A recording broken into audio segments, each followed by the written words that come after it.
Hello दोस्तों, नमस्कार। आपके अपने यूट्यूब चैनल पर आपका स्वागत है। आज के दिन बाजार में काफ़ी ज़बरदस्त परफॉर्मेंस देखने को मिला, जिसके पीछे के कुछ बड़े कारण सामने आ रहे हैं। इनके अलावा कई सारी कंपनियां हैं जो खबरों के दम पर भरपूर एक्शन में देखने को मिली। तो सारी चीज़ों को इस वीडियो में हम कवर करेंगे। वीडियो शुरू करने से पहले कहना चाहूँगा, अगर किसी ने चैनल पर फर्स्ट टाइम विजिट किया है तो चैनल को सब्सक्राइब कर लें और बेल आइकन को ज़रूर दबा लें। तो दोस्तों, आज के दिन भी बाजारों में काफ़ी अच्छा मोमेंटम रहा। निफ्टी लगभग 1.25% की तेज़ी के साथ बंद हुआ और सेंसेक्स में भी हम लोग को 1.25% के आसपास की तेज़ी देखने को मिली। डाउ जोन्स का फ्यूचर भी हम लोग को एक तरीके से कह सकते हैं निचले लेवल से रिकवरी दिखाता हुआ देखने को मिला है। लेट नाइट रात में अमेरिका के बाजार हरे निशान में बंद हुए थे और गिफ्ट निफ्टी भी पॉजिटिव था, क्योंकि एक खबर ऐसी आई थी जिसका मार्केट काफ़ी पॉजिटिव ले रहा है। खबर थी दोस्तों लेबनान को लेकर। इजराइल की तरफ से कहा गया कि अब वो सीज फायर को लेकर बातचीत शुरू कर रहे हैं। इस वजह से बाजार में हम लोग को थोड़ा पॉजिटिव मोमेंटम देखने को मिला। साथ ही एक खबर ये भी आई हम लोग को लेबनान की तरफ से देखने को मिली। ऑफिशियल खबर है दोस्तों। इनकी तरफ से कहा गया कि अनकंडीशनल सीज फायर होना चाहिए। हालांकि इजराइल की तरफ से इसके बावजूद हम लोग को लेबनान पर हमला होते देखने को मिला है। आज हम लोग को दोस्तों अमेरिका और ईरान के बीच में बातचीत भी होते देखने को मिलेगी पाकिस्तान में। तो ये भी कहीं ना कहीं काफ़ी बड़ा ट्रिगर बाजार के लिए है। कई सारे देशों का कहना है कि ये बातचीत काफ़ी सफल साबित हो सकती है और इस वजह से यूरोप के बाज़ारों में भी हम लोग को काफ़ी पॉजिटिव माहौल देखने को मिल रहा है। तो कहीं ना कहीं कह सकते हैं अभी ग्लोबली चीज़ें थोड़ा सुधरते देखने को मिल रही हैं, जो मार्केट को थोड़ा सपोर्ट करने की कोशिश कर रही है। बात करेंगे दोस्तों टीसीएस के बारे में, यानी कि पूरे आईटी सेक्टर के बारे में। टीसीएस, इन्फोसिस, कोफोर्ज में हम लोग को गिरावट देखने को मिली। जबकि टीसीएस के रिजल्ट आए थे, नंबर अच्छे खासे देखने को मिले थे, लेकिन उसके बाद हम लोग को दोस्तों एआई का जो न्यू मॉडल हमें लॉन्च होते देखने को मिल रहा है, उसकी वजह से कह सकते हैं दोस्तों कि आईटी कंपनियों में थोड़ा सा हमें प्रेशर देखने को मिला। एंथ्रोपिक की तरफ से न्यू एआई मॉडल लॉन्च किया गया है, जिसकी वजह से हम लोग को आईटी कंपनियों में दबाव देखने को मिला है और यही एक बड़ा कारण हमें आज के दिन देखने को मिला।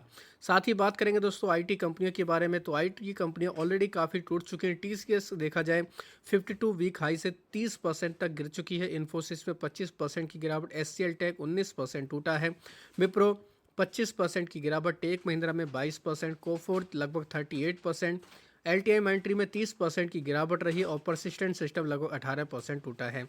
निफ्टी आईटी इंडेक्स ही अगर देखा जाए, इसमें ही 23% तक की हमें गिरावट देखने को मिली है। तो लगातार आईटी सेक्टर में प्रेशर है, जबकि टीसीएस के रिजल्ट हमें काफ़ी बेहतर देखने को मिले थे।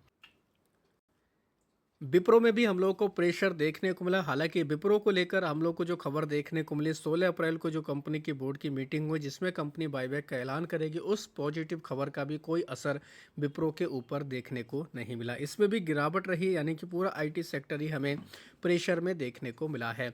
बीएससी की बात करेंगे, बीएससी में 52 वीक हाई देखने को मिला। अच्छा खासा मोमेंटम रहा है।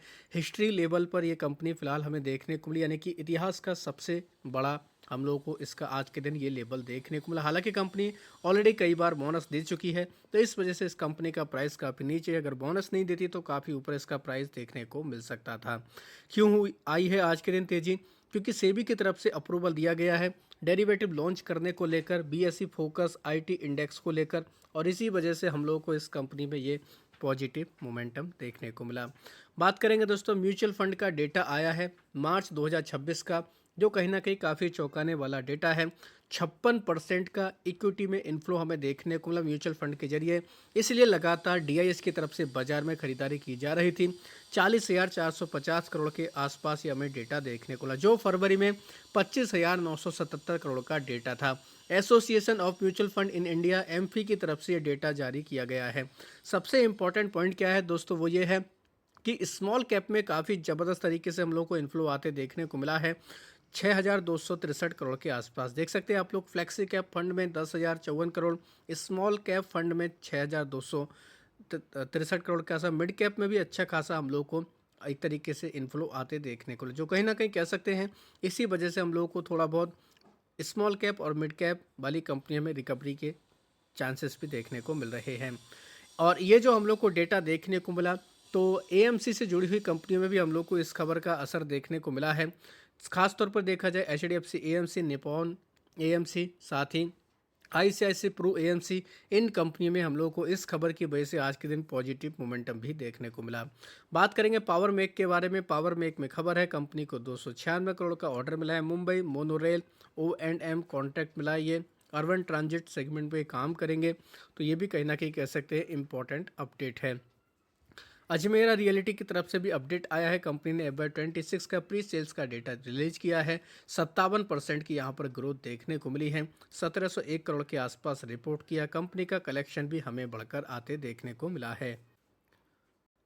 कोल इंडिया की बात करेंगे। कोल इंडिया में भी हम लोग को दोस्तों 5% तक की गिरावट देखने को मिली, क्योंकि दोस्तों सप्लाई को लेकर थोड़ी दिक्कतें देखने को मिली। कॉस्ट बढ़कर आते देखने को मिले, और ई ऑक्शन प्राइस को भी दोस्तों उन्होंने कट किया है। इस वजह से कंपनी के ऊपर हम लोग को थोड़ा नेगेटिव इम्पैक्ट देखने को मिला। इनके अलावा बात करेंगे अडानी एंटरप्राइज के बारे में, और जेपी पावर का जो मामला हम लोग को एक तरीके जेपी एसोसिएट का जो मामला देखने को मिल रहा था सुप्रीम कोर्ट में, तो ये दोस्तों मामला हम लोग को सेटल होते देखने को मिल रहा है, क्योंकि वेदांता की तरफ से सुप्रीम कोर्ट में दोस्तों याचिका लगाई गई थी कि इनको गलत तरीके से इनको पे दिया गया है। तो जेपी के जो फाउंडर हैं वो भी दोस्तों इस रेजुलेशन प्लान को लेकर कह रहे हैं कि अडानी के पास में ये हम लोग को सही जाते देखने को मिल रहा है। तो इस वजह से अडानी एंटरप्राइज में भी हम लोग को ठीक ठाक परफॉर्मेंस देखने को मिला। डिफेंस कंपनियों की बात करेंगे तो हम लोग को डिफेंस सेक्टर की कंपनियों में 16% तक की रैली देखने को मिली।